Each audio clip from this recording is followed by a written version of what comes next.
ডায়াবেটিসের রোগী কখনোই কখনোই ডায়রিয়া হইলে বাসায় নো ট্রিটমেন্ট। ডক্টরের কাছে যাবেন, ডক্টর দেখে যেই অনুযায়ী দিবে আপনি প্লাস মাইনাস বুঝবেন না। আমি খালি যেটা বললাম সেইটুক, বেশি মাস্তানি করলে শেষ হয়ে যাবেন। ডায়াবেটিস কাদের কাদের আছে হাত উঁচু করেন তো। ডায়াবেটিস, ওর বাবা শুনেন, যাদের ডায়াবেটিস আছে, ডায়াবেটিস বানানটা ইংরেজি কি দিয়ে শুরু?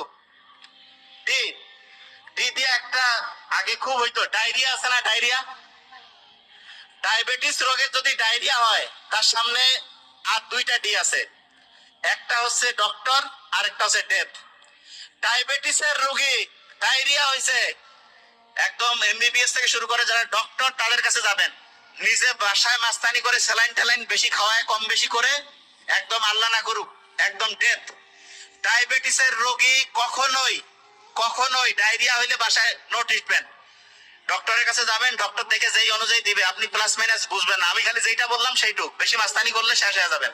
আমার খুব কাছের বন্ধুর, মানে আমার ছোট ভাইয়ের বন্ধুর হচ্ছে যে বাবা এরকম করে মারা গেছে। আমার এত কষ্ট লাগছে, আমি ওই সময় মানে ছিলাম না যে যা হেল্প করবো, জাস্ট ভুল মানে হচ্ছে যে একটা ইয়ার কারণে মারা গেছে। আল্লাহ, যদি উনি অন্য ধর্মের যাই হোক, কিন্তু হচ্ছে যে ভালো লোক ছিলেন।